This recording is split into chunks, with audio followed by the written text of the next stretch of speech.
Hey everybody, this is So Many Sequels, your book club for movies. I'm Josh. I'm Garrett. And I'm Dr. Alan Grant. This is the final week of So Many Scares, and the fans chose Scream for us to watch. The movie that one Letterboxd reviewer called insanely ahead of its time. Wes Craven, the master of horror, gave us one of the smartest, scariest, and most meta-slasher movies of all time, and we also felt the movie only got better with age. Plus, we talk about how everyone apparently has a trauma-related story involving babysitters and horror movies. We talk about it all today on our final episode of So Many Scares. Yep, we got all that and more this week on So Many Sequels. Be sure to check us out online at SoManySequels.com. Follow us on whatever your favorite social media platform is, and subscribe wherever you get podcasts and on YouTube. So without any further ado, enjoy our last week of So Many Scares and our review of Scream.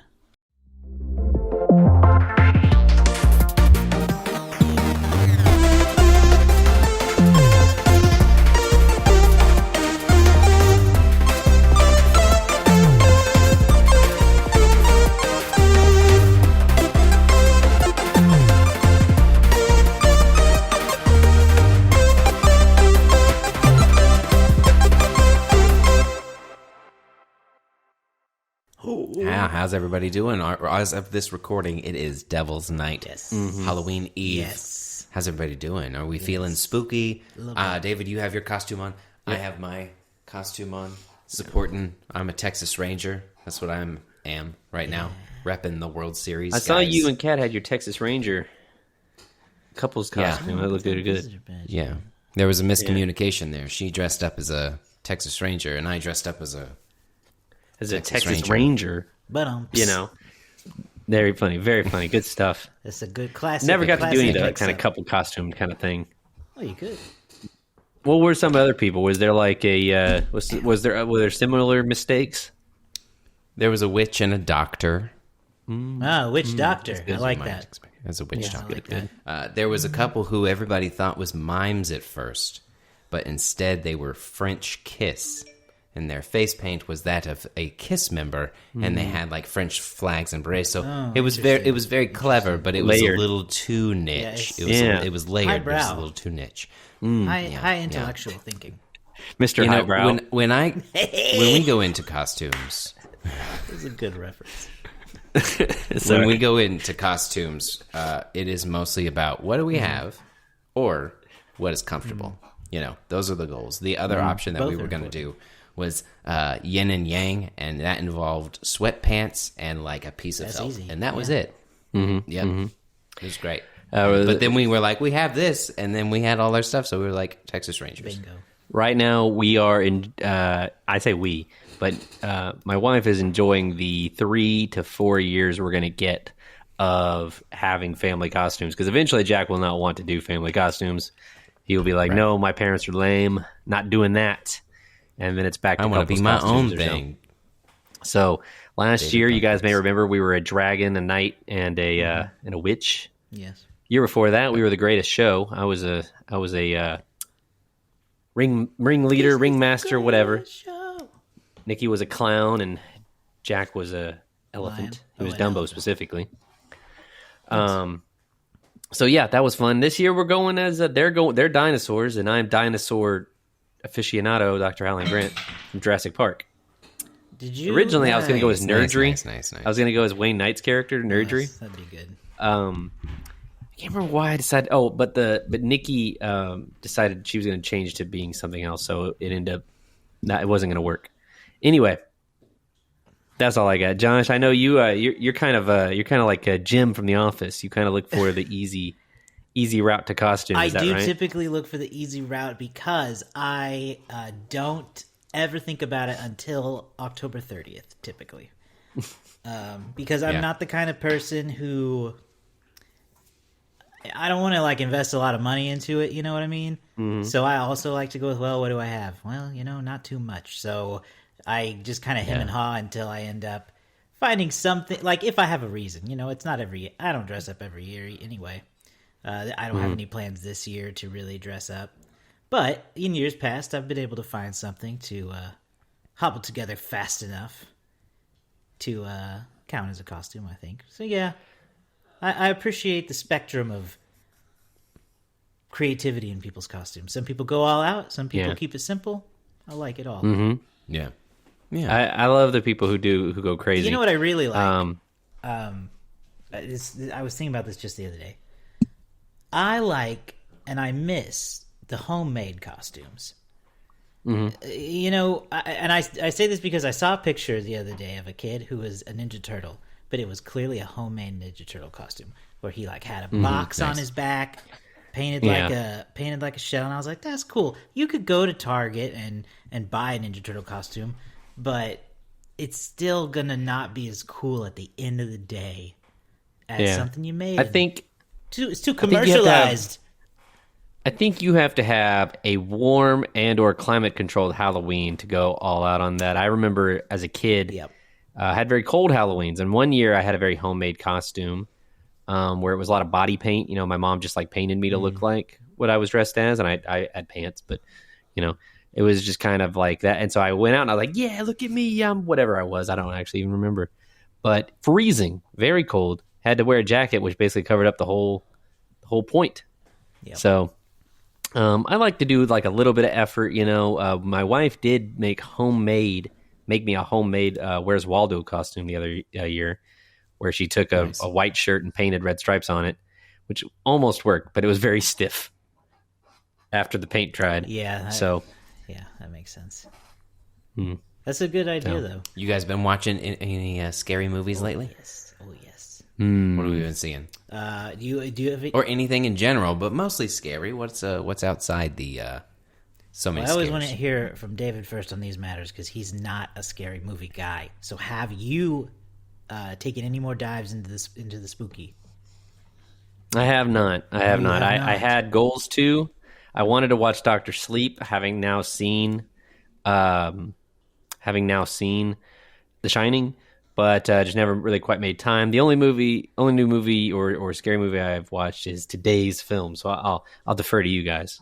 Okay. Well, I did watch a few. I tried to turn up my consumption of horror movies this week, knowing that I was running out of time. I wasn't really feeling it up until a couple days ago for some reason. So I've been trying to make up for it. I did. Almost immediately after we recorded last week's episode, watch the Shining Simpsons episode, Treehouse of Horror. It was very good. 5 stars. 5 stars. Just very good to watch right after the movie and talking about it, because then I really could catch a lot of the references that I otherwise wouldn't have. So, and then that whole episode's just gold. Yes. They always do two or three stories in each Treehouse of Horror, and all of them were bangers. So, highly recommend that episode. Yeah, David. Something on that note. Mm-hmm. There's a cartoon they made last year called Cars on the Road. It's Lightning McQueen and Mater, and it's like a little 8-episode series where they go on a road trip. Second episode, they stay at a haunted house that is just chock full of Shining references, but in the Cars universe. So maybe not as funny as The Shining, but I also was inundated with Shining references fresh after seeing The Shining. Didn't know that was going to happen, but it was funny. I also watched a couple. So the way this whole voting thing worked out pretty much in my favor, no matter what, because I watched the other 2 movies that were up in the finals to vote for anyway, just in preparation of maybe one of them would get picked, and then I just wanted to. So I watched Friday the 13th, and I watched Totally Killer. Friday the 13th I'll talk about first, just because it's the classic. It's kind of rough to watch today. It's one of those movies where you go, oh, I see what it did, the impact that it's left and the influence it made, but it itself is not particularly very good. It does have Kevin Bacon in it though, which is fun.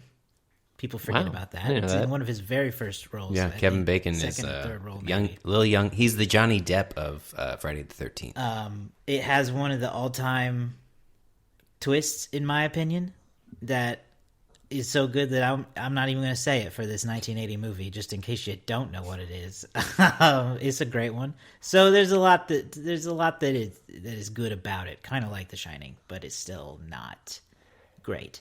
Isn't it crazy that it came out the same year as The Shining? Yeah. You're right, because it came out in 1980 as well, didn't it? I think so. I was trying to think as you were saying it, and I think that's right, or very close to it, if not. I think The Shining was in the 70s, but roughly the same period. I also watched Totally Killer, which is a new movie that's out now on Amazon Prime that stars Kieran Shipka, who people might know from, I think she was in that Sabrina the Teenage Witch Netflix show, and Mad Men. I think she did that as well. So it's... You guys shouldn't be too upset that it didn't get picked, is what I'm going to say. No. Okay. It ended up at 2.5 from me, because it was like an A for effort situation where you guys will both know, because we've talked about this movie before. Happy Death Day. It's very reminiscent to Happy Death Day, but like done so much worse. So it also involves a time travel element, though it's not the exact same situation. So in this one, Kieran Shipka plays a girl who basically gets the opportunity to go back in time to stop her mother from being murdered by a serial killer before I don't know. It was weird. Whereas in Happy Death Day, it's about her not dying. So, yeah, I wouldn't recommend it necessarily. It's been all over my letterbox, though. A lot of people are reviewing it. Mm-hmm. It have been. Mm-hmm. It's been popular. Lots of people so watching I don't know what other people thought of it, but that's where I was left with it. And then just the other day, I rewatched X, which is a movie that came out last year, starring Mia Goth. It's one of those A24 weird movies. And it's another movie that I am kind of torn on, because it's got weird pacing to me, but it's a 3-star movie. Yeah. So I want to see that in Pearl. Pearl is better. I like Pearl more. I don't know if that's a common thought, but that's how I feel. So that's my little horror recap of the week. What have you been watching, Garrett? I finished up Dr. Sleep. I had been in the middle of it as we were talking about The Shining, and had to take a break because we were doing the recording that day. I finished it, and I really enjoyed it. I think that it is a good follow-up. Again, I don't know much about the book or how much it takes away from it, but it gives you a little more helpful background to The Shining and the connection and the elements of it. And so I thought it was pretty interesting. I also watched Young Frankenstein, which is an amazing, wonderful classic with Gene Wilder, Madeline Kahn, Cloris Leachman. It's just absolutely amazing. David, have you seen that one? I feel like that's one that you could go either way with. No, I haven't seen it, but it's Mel Brooks, so I assume it's hilarious. Yes. It's one of those ones you haven't really gotten around to making time for, but I think I will soon enough. I like most Mel Brooks stuff. Yeah, it's truly amazing. And then just now on Devil's Night, I continued my tradition of watching The Crow. I watch it every year on October 30th. Carved some pumpkins, made some jack-o'-lanterns, and enjoyed Brandon Lee's final movie. How many years The Crow... Yeah. How many? I was wondering that too. I do not know when it actually started. I would say I've been doing it for at least 10 years. And no breaks. 10 through, huh? Pretty much, yeah. That's a solid. I don't watch it outside of that. I never really watch it any other time. I usually just try to make a time for it. If I don't watch it, then I try to watch it like the day before or the day after. I usually watch it just to keep it going. I enjoy it. We haven't talked about this in a while, but that is a totally Garrett movie, The Crow. Yeah.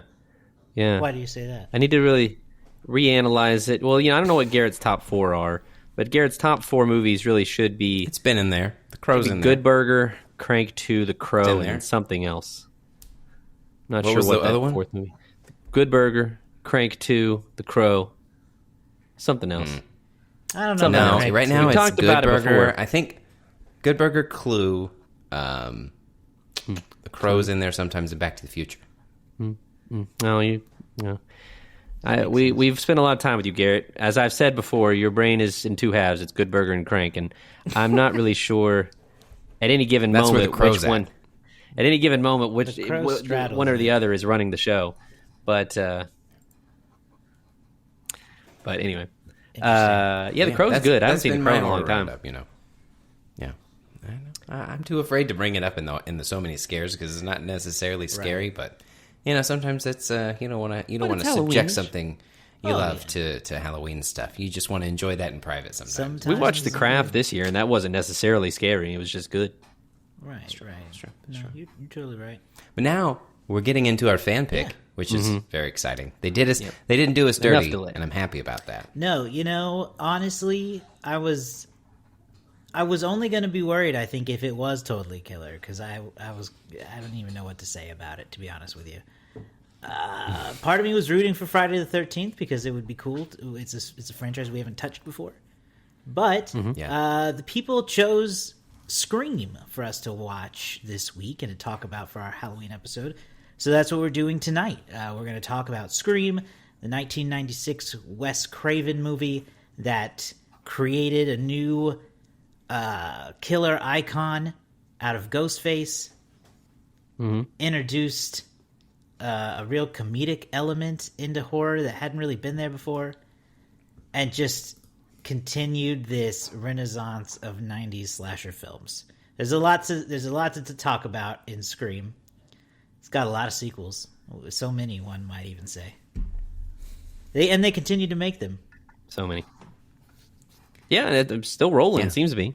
Yeah, so... Ongoing franchise, a successful TV show. Yes. I've actually heard it's good, too. I've never watched it. I've heard that, too. No, I have not. Show that aired on MTV, of all places, was good. But I would say not too many sequels at this point. No, I'm not tired you look of at something. You look at something like Saw that came out just like 5 years later, and that has like 10 movies in its franchise. There's only like 6 Scream movies, isn't that right? I think they're at 7, or is that the one they're making? They're about to be at 7. Okay, 7 is coming out. Yeah, got it. Mm-hmm. Yeah. So let's just get into it. This is a movie I say everyone, most people, anyone watching the show is probably well aware of. We will spoil it. You have to really talk about it. So, do you guys have any kind of like connection to Scream? Did you watch it growing up?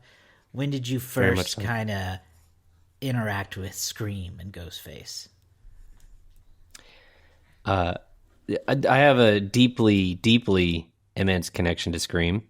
Guys, we've never talked about it. He's Ghostface. We've never talked about this, I don't think. I've never had a chance to bring it up. I always thought one day we're going to talk about Scream. But Scream is the origin of my fear of horror films.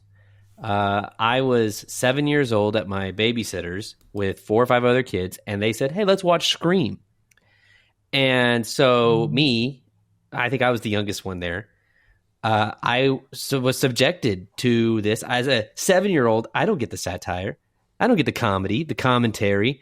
I get the horror of all of the things that were going on in this movie. I was so scared of being stabbed. I think it's been determined that probably the guy in the bathroom wasn't really Ghostface. It was just another person playing a prank.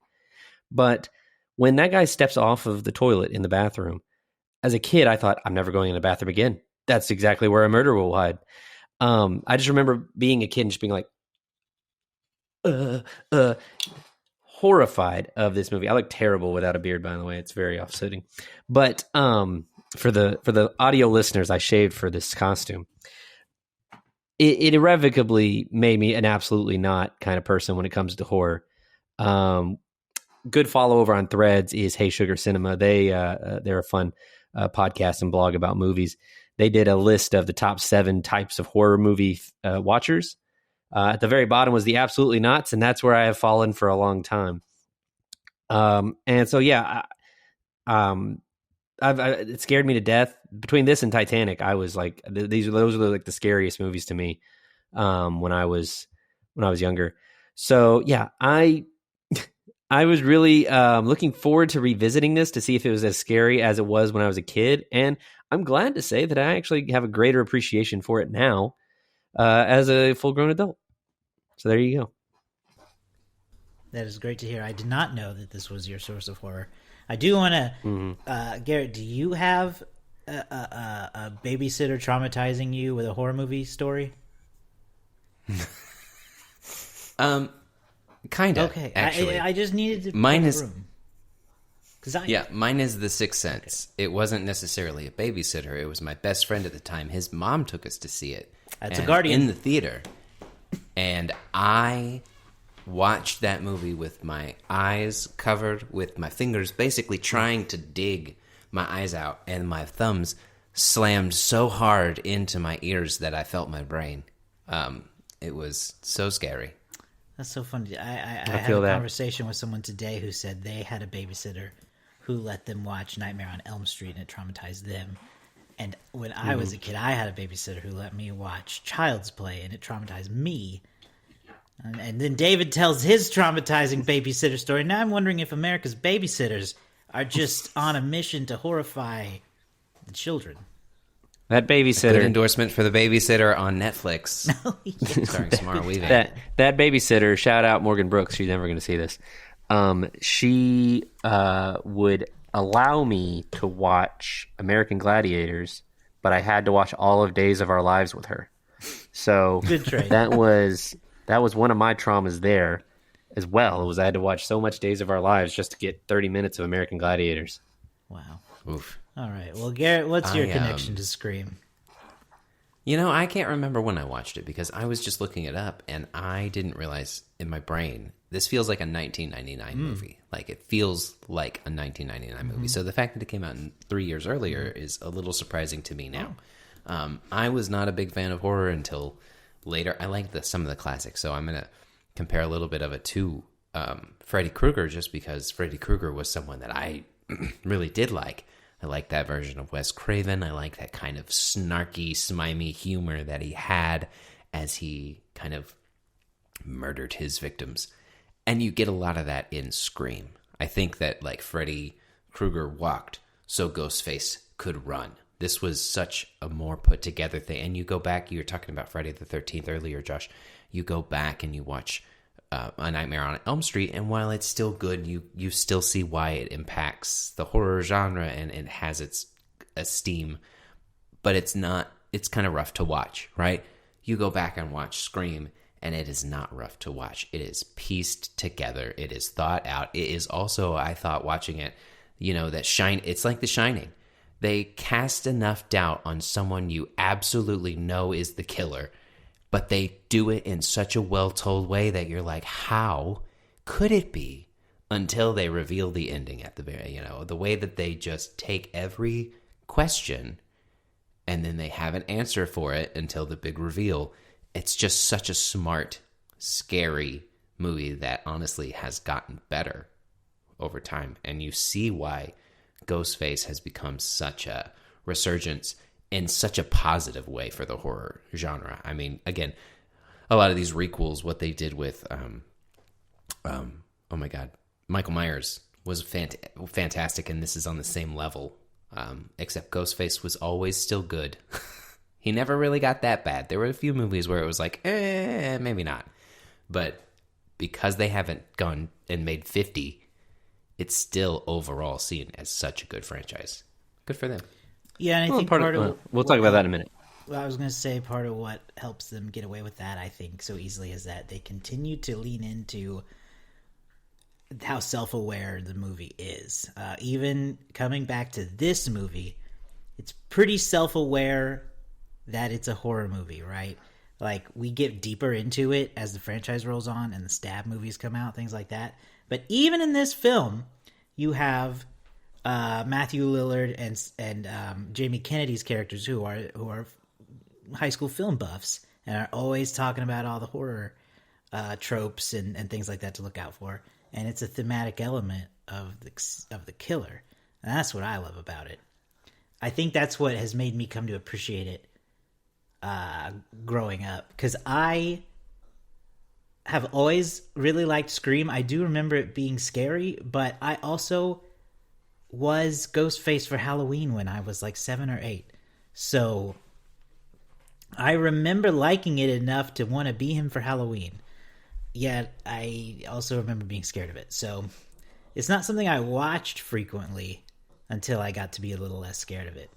And then, yeah, like I said, as I start to really think about movies and storytelling, and I can think beyond just watching it like a kid, I appreciate it so much more because of... It's like Wes Craven, being this master of horror that he is now making this meta movie about horror that's also... It's self-referential, but also pushes the whole genre forward. I love Scream. It's very good. I know. I look forward to watching the other ones a lot more now, too. Yeah. Killer cast of people who are... It's like the perfect time for these people, too. Yes. Yeah. Neve Campbell really cements herself as a new Scream queen of the 90s. David Arquette is such a great comic relief. Courtney Cox is huge right now in 96 with Friends. She's also just so good Hateable. in this role of a pushy reporter. Yeah. Rose McGowan, Skeet Ulrich, Yeah. even Jamie Kennedy is good in this movie. Yeah. Yeah, we can say that. I thought about it beforehand, and I was like, I think I'm Yeah. comfortable saying Jamie Kennedy is very good in this movie. I think it helps that, like, this is the least, like, in a lot of ways, it's the least Jamie Kennedy he is in a movie. And also Like, the it's a most little in bit some more... ways. Yeah, you know, the weird impressions always get me. You know, it's kind of incredible how just... You give an actor a different character, and they actually do a really interesting job. Skeet Ulrich here, very different than Skeet Ulrich in The Craft, which we watched just a few weeks ago, which came out the same year as this Very movie. different. And all of a sudden, Still Skeet Ulrich, sucks. yeah, well, still a bad guy. Still just a man trying to get laid. That's all all he he is. is, Just a as man he- trying to much get more laid. Just a man trying to get laid. Much more more, what, David? but much better. I think much better from a performance aspect. Much better from he is intimidating in his role. I thought that his chemistry with Neve was always very interesting in this. It's well written. Not to say The Craft wasn't, but the character Skeet has in that is written to be a dullard, and it's just disinteresting most of the time. But here he's written as a very like you're meant to not trust him. Yeah. But you're also questioning whether or not you should be. Yeah. So let's start where this movie opens, which is one of its most iconic moments already out the gate. Because it's important to remember at the time when this came out, people didn't realize Drew Barrymore wasn't in it. You know what I mean? It was a surprise for her to be killed off early in the film and then genuinely not come back. So I love that subversion of the audience. Well, and how famous Drew Barrymore was, right? Like, of all those people, I feel like she was, maybe next to Courtney Cox at the time in 1996. Drew Barrymore was way high. Yeah. And I mean, I think she was featured. She was featured heavily in the promotions. She's the face on the poster. That's like you would think it's a Drew Barrymore movie. And I think it's not. This is not, and I don't think this is a knock to the franchise. It might be one, but I think in a lot of ways, the franchise as a whole is still trying to capture the level of legend that is just this opening sequence with the do you like scary movies, the popcorn, the back and forth, and then just the utter terror and chaos of this opening sequence.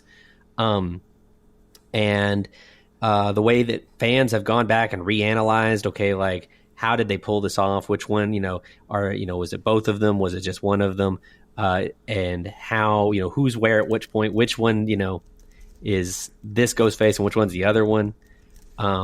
Between Billy and Stu. And so, yeah, it's an iconic scene. I mean, I saw it referenced so many times in so many ways. There was a really funny reference that they did for Cartoon Network with Velma and Shaggy, or with Daphne and Shaggy, that you guys may not remember. But if not, I'll send it to you guys later. But it's a really funny little spoof that they did for Cartoon Network. And it's perfect. And I mean, to this day, you hear references to, do you like scary movies? Do you like scary movies? Right, the whole thing. Crazy start to the film. Well, I mean, it truly is one of the best opening scenes that you can imagine in a horror movie, because again, to be brave enough to kill off one of the biggest A-list stars of the time, like genuinely, absolutely kill them off, it gives that franchise that feeling that anything can happen. Mm-hmm. They're willing to kill off that person in the first 5 minutes? Like, what is this going to do? It just gets right into it. There's no establishing of any other characters to start with. It's just immediately you're in the thing you came to see, which was a scary slasher flick. You're in it immediately. Right. And then it's also layered in there with all this commentary about scary movies, about Friday the 13th and Michael Myers and all that stuff, right? So you know what nailed it. You know what the key of that, the iconic scene of the intro with the phone call and that scene itself, not only does it stand on its own, but it intensifies the first phone call with Neve Campbell in this movie. Because we, as the audience, know already what this killer is capable of. Yeah, he killed Drew Barrymore. Why wouldn't he kill Neve Campbell? Yeah. And the viciousness that he's done, and so we already know that he has played this game before. And Neve Campbell is playing into the game, right? And so you're seeing her try to stand up and be brave and call the bluff, but on the other side you're thinking, no, he's already done this. Like, she doesn't know that this is the same thing, right? And so then that reveal, whenever he ends up behind her, you're not only tense that somebody's going to be on the porch, and then you get that little bit of relief, but then boom, that's when they get you is on the downside of that, and then that's the best kind of scare, right? Yeah. You're so tense because of this, and then you think you're safe, and then boom, it's an actual scare. It's always not like right a jump there. Scare to kind of fake out. It's like an actual scare on that downside, and that really made that phone call scene just so even more wonderful than maybe not more wonderful than the opening scene, but even scarier. It's a great escalation, because they establish the MO, the phone call, right? And so now every phone call that happens from, after that opening scene, you're scared. You're terrified of what's, what he's going to say. And then I want to talk about Ghostface as a presentation, because correct me if I'm wrong, generally speaking, Ghostface is kind of a different person in most of the movies, right? I mean, I'm sure somebody reprises their role as Ghostface at some point, but in Scream 2, it's different people. In Scream 3, it's different people. It's not Billy and Stu again. But I love that Ghostface, compared to other horror villains, is so, fallible. Like, Michael Myers, Jason, you never really see them run. They just slowly saunter to where they're going. And Ghostface, Stu and Billy, they're hauling to get to people. They're full sprint, and they fall, they get hit, they get punched, they get knocked over, and you just see them just get punked on a regular basis by some of these people. Now, eventually, they do get the final move in, but it's just it was so interesting as a kid to just feel like they had a chance to get away. Like with some killers in these movies, you feel like they got no chance. They're these huge, massive people, or like Freddy, they're supernatural or something. But you're watching Neve fight, and she's got a chance. He's on the ground. Go, Well, that's. I just thought that was. That's usually the idea, though, right? Because even with a Michael Myers type movie, Yeah, he doesn't run around and fall all over them, but he's so slow and lumbering that you're always like, why aren't you running?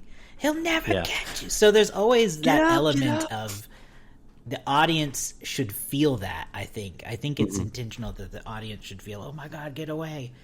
But also no, it's a great critique that I think is intentional for that reason, that Ghostface is so clumsy, and he remains clumsy like throughout. He's stabbing with such force that he like goes completely through a door.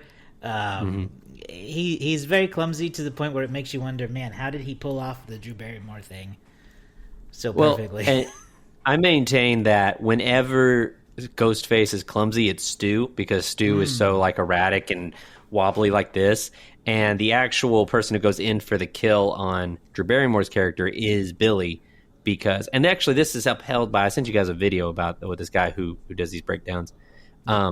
If you pay attention, sometimes Ghostface uses one hand to stab like this, and he says that's Billy. When he slashes and when he uses two hands, that's Stu. And because Stu talks about slicing and how to gut things, and Billy's clearly just more forceful and more, mean with how he does stuff.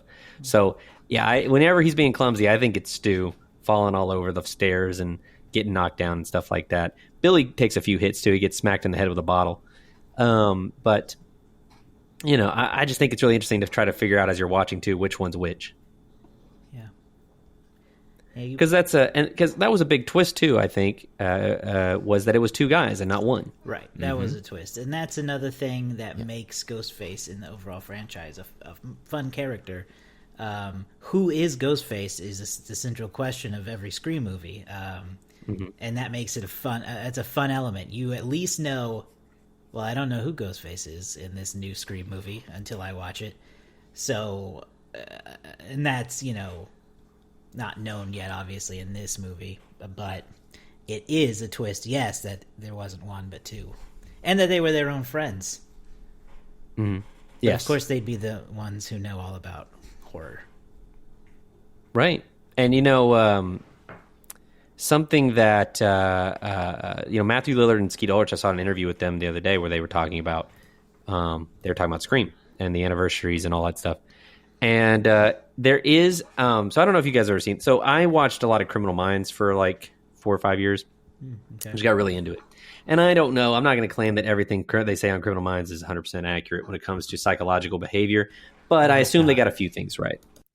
And apparently they did get a couple things right. But when you have a pair as killers, something that they always said was that within a pairing, you're going to have a dominant personality and a submissive personality.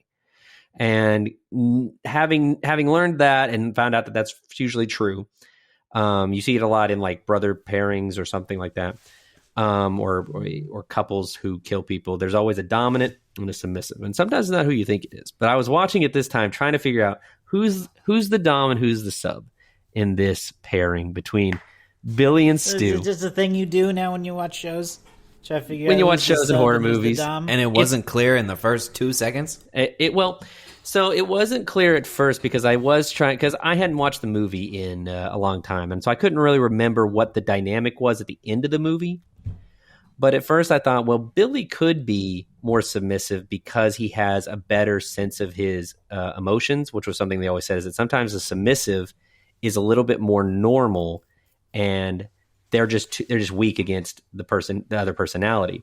But I think it's kind of clear that it's Stu who's the sub and Billy who's the dom by the end of the movie. Billy's forceful. He's giving the orders. He's telling him what to do. And Stu seems very like, I don't know. He's flighty. He's he's got a little bit of a screw loose. So he's the perfect guy for Billy to control. Who knows why exactly those two, Billy looked to Stu and said, Stu, you're the guy to help me pull this off. But whatever. Well, they might get into that in Scream 3. I don't know. I feel like I remember learning that Liev Schreiber comes back and he gives a lot of convoluted plot as to how this all happened over 3 movies. But anyway, it's really interesting. There's been a lot of analysis over the gay coding or queer coding of Scream. And writer Kevin Williamson is a gay man, and he said that as far as Stu and Billy go, and whether or not there's a homoerotic relationship there, he said it's accidental, but he's gay. So he said, it might be a little bit, but not intentional on my part, but just, there's a little bit of something there. And Matthew Lillard and Skeet have called themselves the what is it, the dads of horror or something like that at this stage of their life, or something. I can't remember how exactly they phrased it, but it was something Scream like that. dads. They're the Scream dads. What do you think about that? What do you guys think about Billy and Stu as characters, as their dynamic? I think their dynamic is, again, going back to just the general clumsiness that they bring to it and the erraticness. It is just because they are regular old schmoes, right? Like, they're just psychopathic teenagers who would absolutely, even if they had this planned out to a T, execute it like idiots. Like, that's just the way that it would be. So, I think the first one was such a controlled thing, but then as you see, they find more resistance. Even as soon as Drew Barrymore and her character tried to resist, they got their butts kicked a little bit. She was able to outsmart them and get outside the house because they're just regular old people trying to scare. And so I think that the way that they handle it and the way that they thought it out was where they're like, they show their psychopathic tendencies is like, or at least Billy, he thought everything through. And then he has to rely on this puppy dog of a Stu, and things kind of go awry here and there. But I think the way that they play each other and the way their dynamic works, it makes a lot of sense. And again, he has to be the sub, or Stu has to be the sub, just because, he goes along with some stupid stuff that if Billy wanted to, he could easily have just let Stu go down by himself. And truly, Billy walk away. Billy is the dominant one in the duo because he has the motivation, because of Neve Campbell's mother. If you believe him. Well, if you believe his motivation, yes, that's true. Yeah. But I agree with what you guys said. I think I do like their dynamic because, and this is just more compliments to what I like about the writing and how it feels like a meta look at horror films, is that the killers are the person you most suspect and arguably one of the people you least suspect. Billy is so suspect that he's a literal suspect in the movie for a good chunk of it, before he's eventually vindicated, seemingly. And then Stu is just so goofy, I guess, and aloof that you're like, well, it's not him. He's not serious. He couldn't. He's the comic relief guy. You just don't see him typically as the killer. So for it to be both of them is something I really like, and I think that they pair together well like that because you also don't think of those two characters as being close within their friend group, if that makes sense. Yeah, because they kind of seem like a little bit like in their friend group, they do seem a little antagonistic towards each other at times. Their friend group, yeah, is what it feels like. So, and neither of them really seem to like Jamie Kennedy. I'm not sure why he hangs out with them. I don't know, the movie love, I guess. He probably gives them discounts at the film store. That's probably true. Blockbuster. That's probably true. Blockbuster. Another element. Did you guys have any favorite deaths that Ghostface did? Like that stand out to you? For me, outside of the iconic one, right? Rose McGowan dying in the garage. That's the one I wanted to say. Yeah, there is no other. You can say it too. Let's talk about it. It's a great one. Yeah, there is no other. That's one of the things that scarred me. Oh, really? Yeah. It's a terrifying way to die. It is. Funny in ways, but terrifying. But it's one of the best because of how creative it is. Like, it's just you just don't think of that kind of thing, And so then to watch it happen and for her to just hang there afterward was, especially for the time period. Like nowadays, it's like I've seen Jigsaw do 10 times worse. Yeah, but not in 1996. It was pretty brutal to be killed by your garage door. Yeah, and your neck snapping and all that. Right. I was reading earlier that they actually Rose had a hard time staying in the kitty door, so they had to like nail her in there so that she could balance in, like not by her skin but by her clothes. So she's like nailed into the door so that she can hang in there long enough for it to ride up, and then obviously dummy after that. But that's the one that stands out the most. I mean, most everybody else, for the sake of saying something different, I'll say Henry Winkler. Because he's like looking around, he's trying to find these guys. I can't do Henry Winkler, but he's coming around the door. Hey, and it's not working out. But he gets it. What's funny? As a kid, I remember him being stabbed with his scissors, like those scissors that he was threatening the other two kids with. But it was a regular knife, and so I was kind of that. What a weird effect that was in my brain. Another favorite death of mine is Stu, who gets killed by what he loves, the television. That's true. Yeah. That's a great one. Not a death, but I love when Skeet Ulrich throws the phone and hits Stu in the head with it, and Stu yells, "You hit me with the phone, you dick!" Yeah, that's a good line. Because Stu's like dying, bleeding out right there. Just can't. He's just not gonna make it. Yeah. Josh, you also mentioned a couple of times the meta-ness of this movie, and I feel like we got to get a little more deeper into that because, again, this is made by Wes Craven. There's several references to Wes Craven. There's several references to Freddy Krueger. There's several Jamie Kennedy goes through he appears in the movie. Explanation of the film rules. I mean, like this. For anyone that is a fan of films, horror specifically, I mean, this is your opportunity to nerd out alongside the master of horror himself, because you know that he has analyzed these movies and he had this thought and he monologued this at some point in time and he gave it to this character to put into this movie. That's what I choose to believe anyway. Yeah, I think you're right. I think you're right. I don't think anybody had really broken down the rules of horror. So I think that honestly, Jamie could have gone on. I think we could have gotten. There should be like 10 rules. There should be 10 guidelines. Commandments. Wes Craven actually makes an appearance in the movie as Fred the janitor, who's dressed very similarly to Freddy Krueger. So that's a fun little appearance by him in his own movie.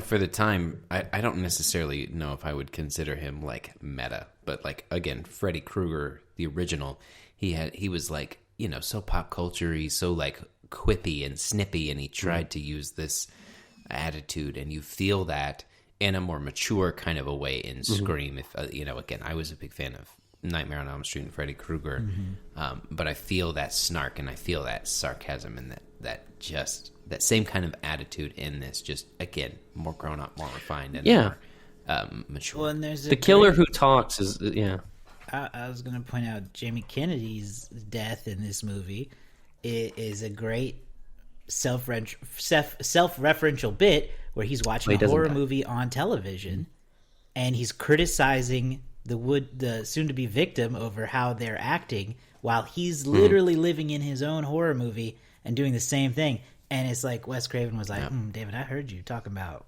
Ghostface being all clumsy. I heard you. And he's like, a little shout out as well to poor Kenny the cameraman. You know what? He didn't deserve to be talked to by Gail Weathers like she did. It's proof that Kevin Williamson or something like that. It's proof that Kevin Williamson, the writer of this movie, has never hung out with a photog on a camera crew. They don't take that kind of nonsense. Hey, maybe in the 90s from Gail Weathers? Oh, he was that show. Another weird memory of mine. I remember the moment when they find Kenny being dead. I remember like the van door opening and like guts spilling out of the van. But it's just like a couple of drips of blood. So I don't know what my imagination ran wild with me in 1997. Maybe it was those bloody windshield wipers. It might have been when she turns on the van, because they're kind of green. I just remember the guts and the blood and it all being together. And in my memory, it was like she opens the door and it's just it was blood just worse pours than out. Your childhood, I think. It was. Kenny the cameraman, played by where is he here? Oh, anyway, he was on Deadwood. I liked him a lot. Anyway, In Deadwood, you liked him? yeah, he was. Yeah, he's good on Deadwood. Good for Kenny. Good for Kenny. What do you guys think about? We got to talk about the Ghostface face. He's become iconic now. And Yeah. I don't know. Yeah. I'm not going to spit out facts like I know the full history of it, but from what I understand, Ghostface is based on a real mask that was made by a toy company. That basically the movie Wes Craven and the production company worked on a custom mask with this toy company to create Ghostface, and that's how Ghostface was born. I thought that was interesting. That's amazing. It's kind of amazing. I didn't know. The movie blatantly just gives it to you that it's a very common costume. You know, Dewey goes and finds, he goes, you can buy like dozens of these things down at the store right now. And that never occurred to me ever. As a kid, I missed that element, is that it's just a really common costume. I always thought that, like, you know, Billy and Stu made it, you know, somehow. Or that it was like a special costume, but no, it's it turns it over and it says Father Death on it, you know? So like in universe, it was a super common costume. Like you said, Josh, the costume company who just makes regular Halloween costumes worked on it. So it's not meant to be a super elaborate costume. It's a simple, anybody could buy this type of thing. Yeah, it certainly is become iconic. I think it's a great mask for terrifying people. I mean, because it is so common, because it is so covering, you can always ask the question, who is Ghostface? It can be anybody. It makes it ripe because it is the way that it is. It is ripe for a copycat. It is easy to do. It is easy to pull off, and it makes a ton of sense. I also think that it makes me, because it's called Scream, the open face, it makes me think of the painting, which is just even more fun. Yeah, the stretched out. I'm sure that might be in some kind of intent, but like, you know, it calls back to that iconic piece of artwork, and I think it makes it even more interesting as a mask to see when you die. And as we've seen, you know, you can incorporate a knife into it if you're doing like artwork with it.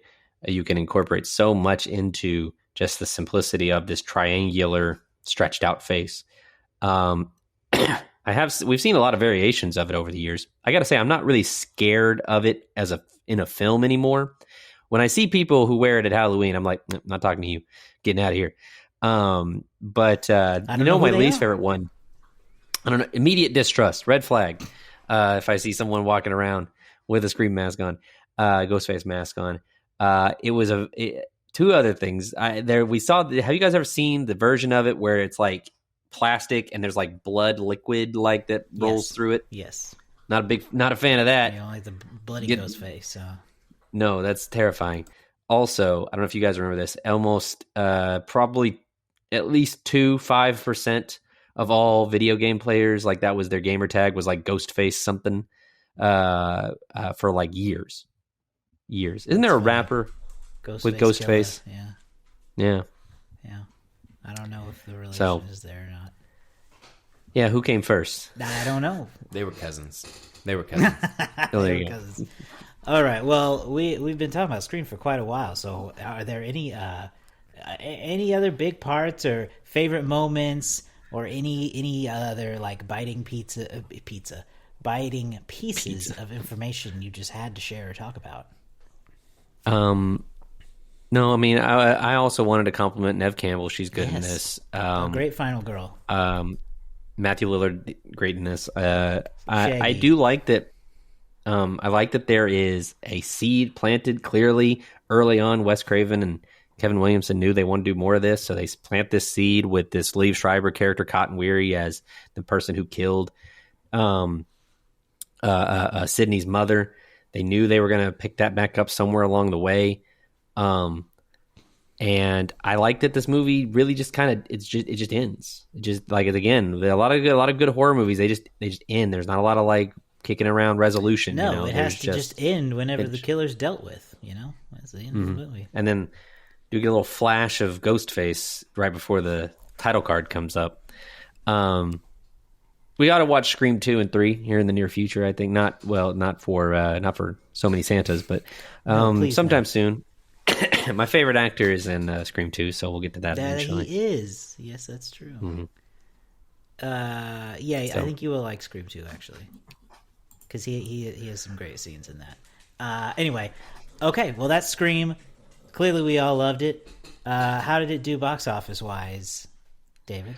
So, box office-wise, it was a little bit crazy. So, there was apparently a lot of disgruntlement between Wes Craven and the studio because they decided to release Scream December 20th of 1996.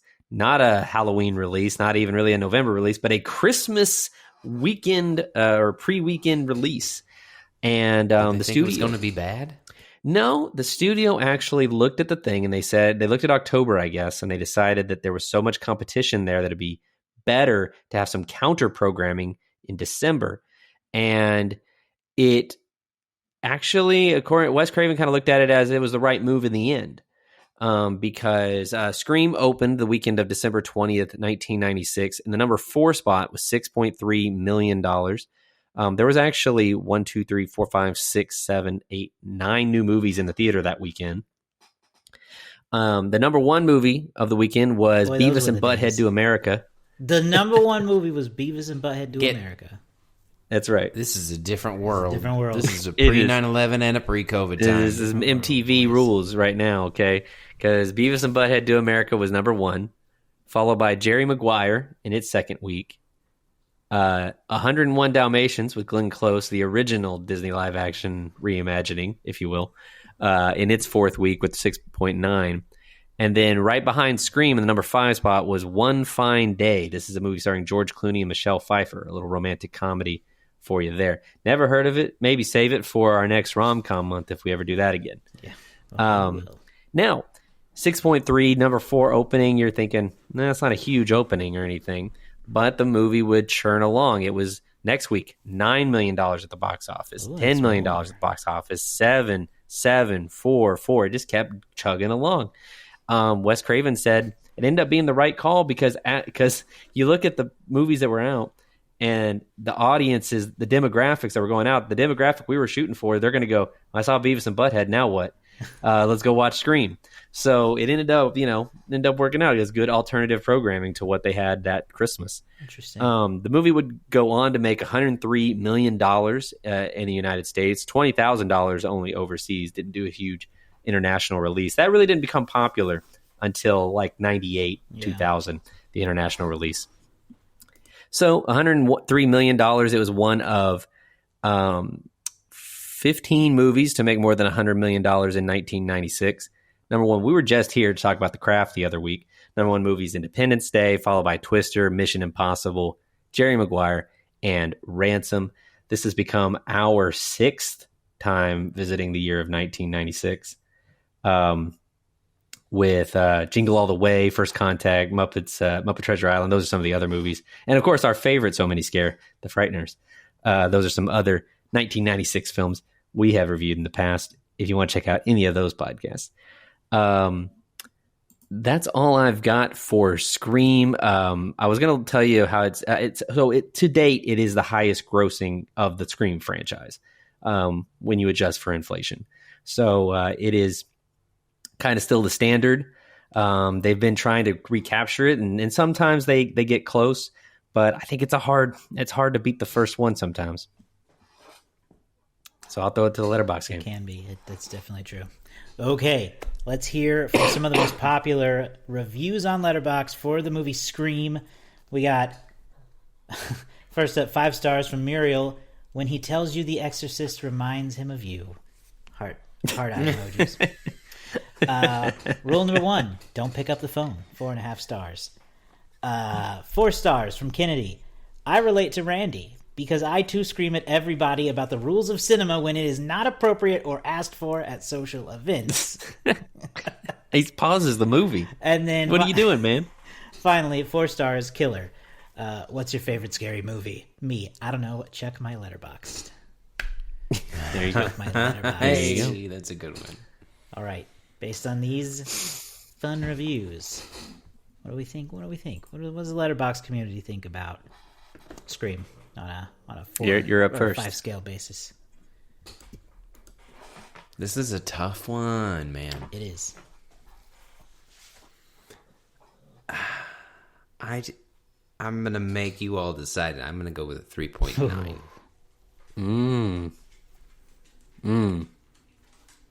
Josh? Oh. Okay. I'm gonna go with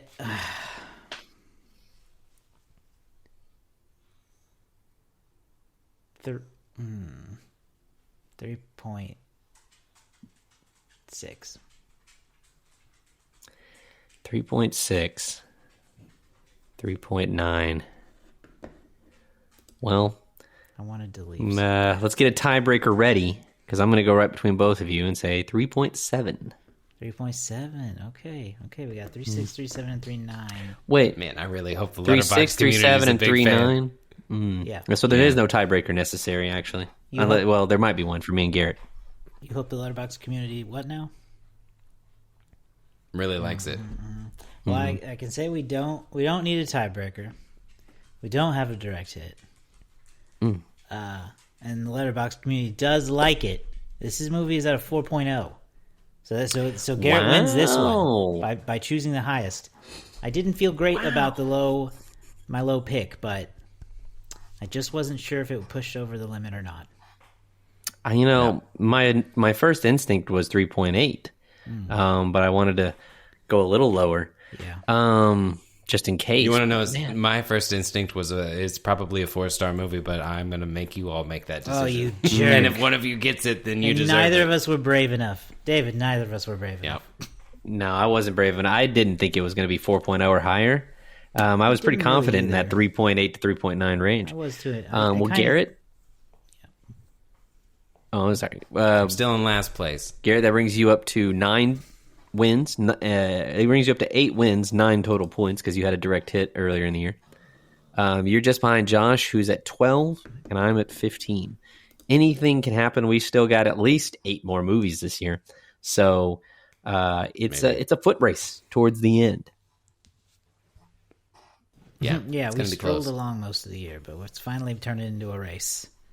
I listened to one of the first couple episodes of the year, just a little earlier today. Oh, really? And the score was 2 to 1 to 1.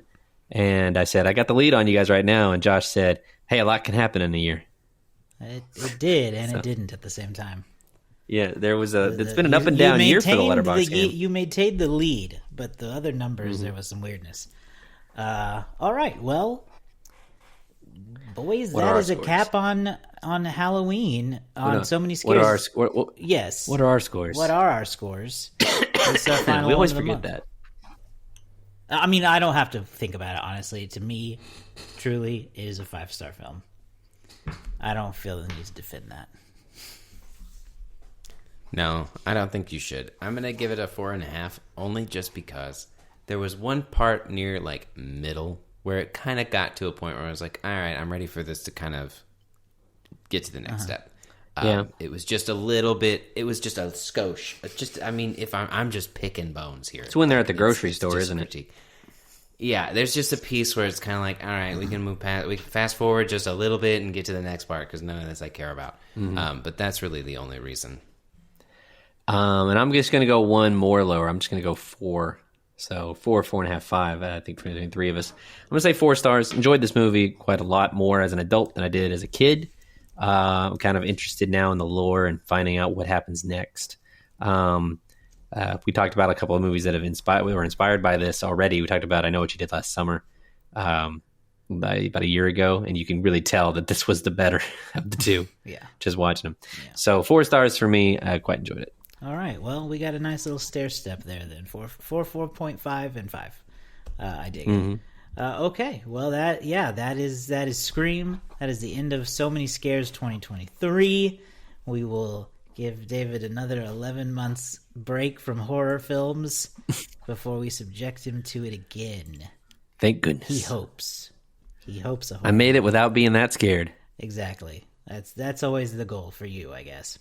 I'll tell you what. My wife beat you guys out. She made me watch Hereditary. We heard that you've been watching some scary stuff off the show. So, peace be with you, or whatever. whatever you need on your side. We'll be back though in November. Just next week is November. For really just in a couple days for how we're recording this, but we'll be back in November with some new episodes before we kick off So Many Santas in December to wrap up the year. So lots of exciting, fun stuff still coming up.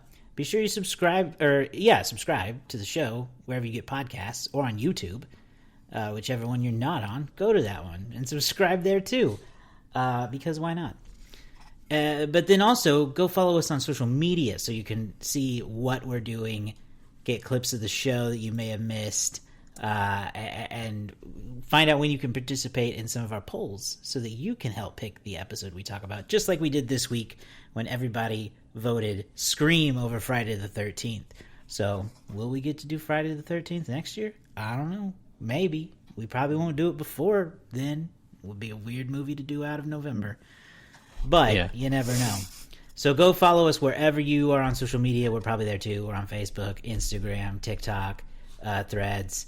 So follow us there at So Many Sequels or at So Many Sequels Pod. Search either one. You'll find us. And at SoManySequels.com. You can get past episodes, listen to our former So Many Scares months, and see the other movies that we've talked about. And just everything else we've talked about. You can find all that there, as well as links to our social accounts. Again, that's SoManySequels.com. We will see you all next time with a non-Halloween themed movie.